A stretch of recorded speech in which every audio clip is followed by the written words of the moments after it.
Secretary Wright. Thank you. I appreciate it. Secretary Wright, how are you, sir? David Sear, Real America's Voice News. How far ahead are we ahead of other countries in this technology?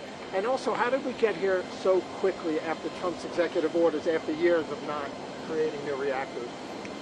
Well, I think it's a great testament to American entrepreneurship. Private capital has flown in to support a whole bunch of new reactor development companies. This technology is all funded by private industry, but it's just not been able to get off the ground without the government getting out of the way, without the government doing some enabling actions to allow fuel fabrication here and uranium enrichment here and a more sensible regulatory regime, and of course state leadership that's pro-business development, and it'll do their own regulations. So I think a lot of things have come together, but this industry that hasn't done much for 4 decades is going to move rapidly in the coming years. Other countries on our heels?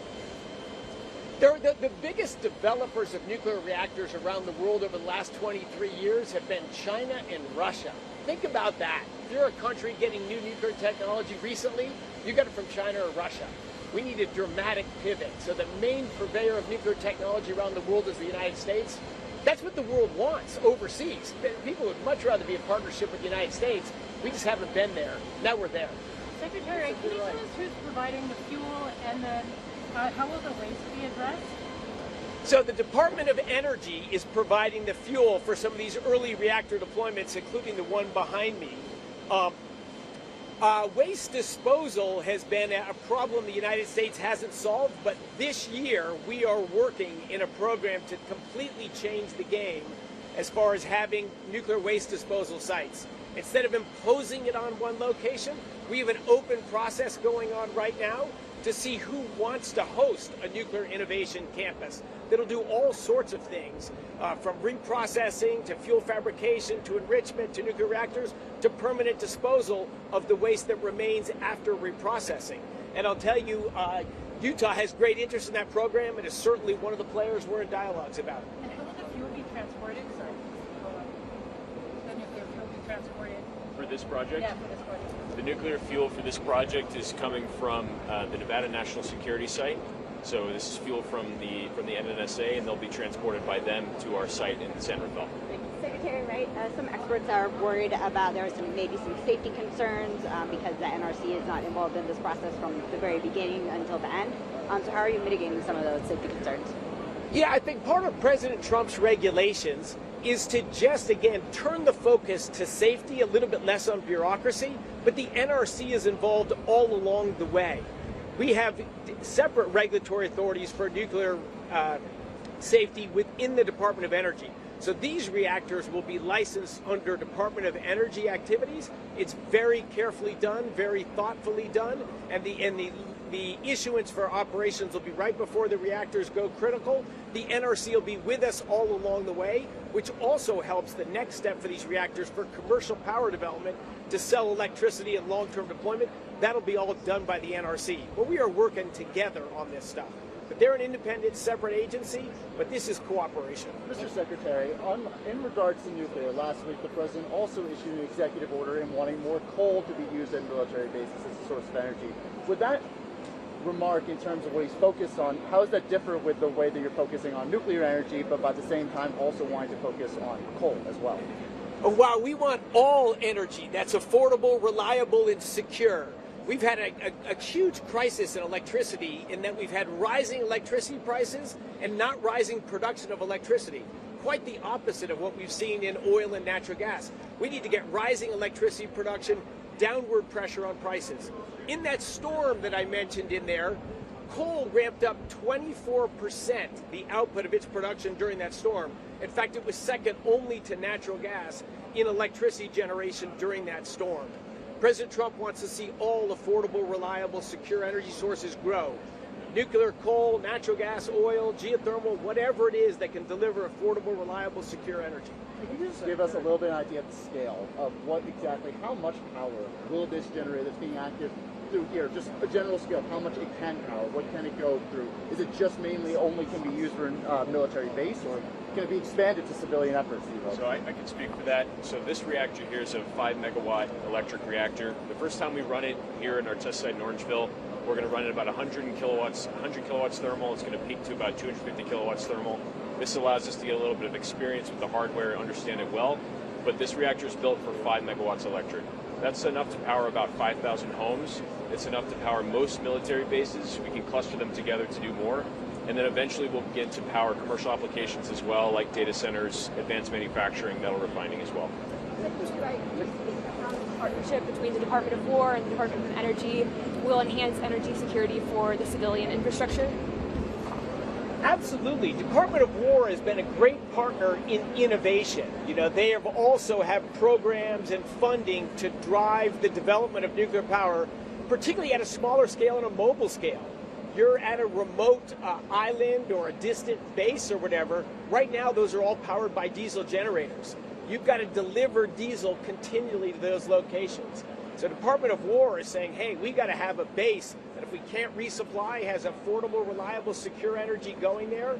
Those demands, those desires they have, that's ultimately develops a better nuclear reactor technology, helps build scale, which will drive down costs, and those same technologies that'll power reactors in remote military operations, they'll power small towns in Alaska, remote mines in locations, and ultimately they'll be coupled together to power data centers and factories.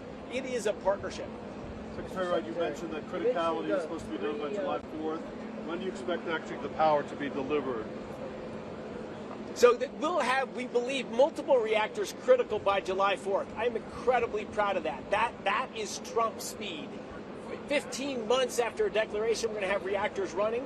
They will then go through NRC licensing and siting, but soon after, you will see commercial power out. In fact, I'll throw it to Isaiah. Here's one of our most aggressive developers of technology.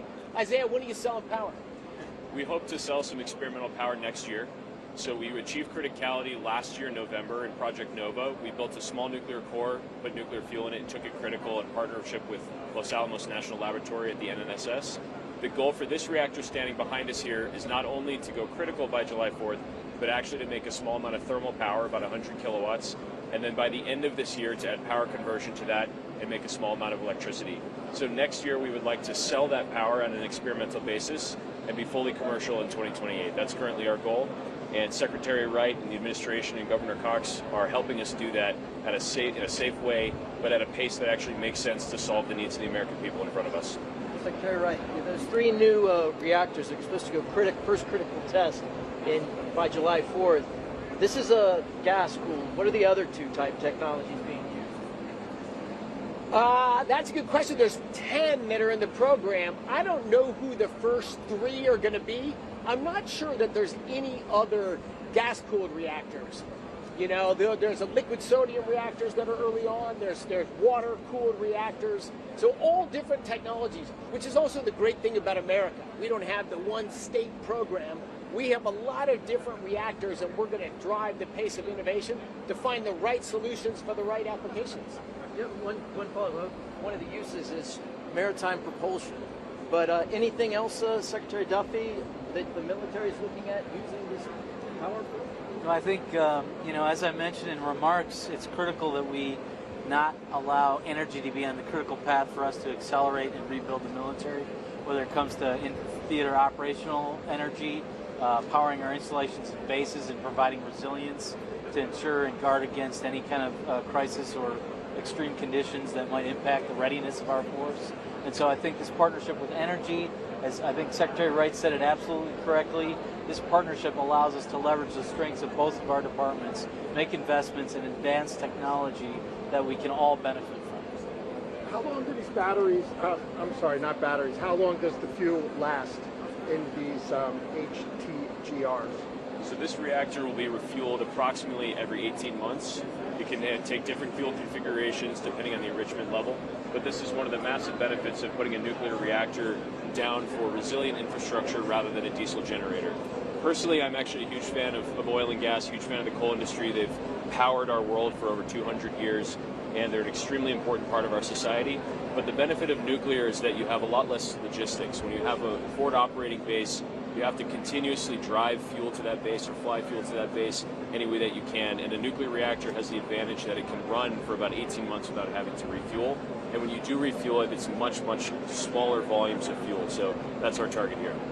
Last question. Secretary Duffey, do you have any plan to issue a contract for Bell Autonomous? We have multiple efforts ongoing right now to explore the ability for us to deploy nuclear technology to support the warfighter, and I expect that to increase going forward. Any R&D contracts with them right now? Thank you, Brad. That's all in development, but we'll also have forthcoming contracts to actually deploy capabilities. All right, that'll be all. Thank you, everyone. Have a great day. Thank you so much. Thanks, everyone.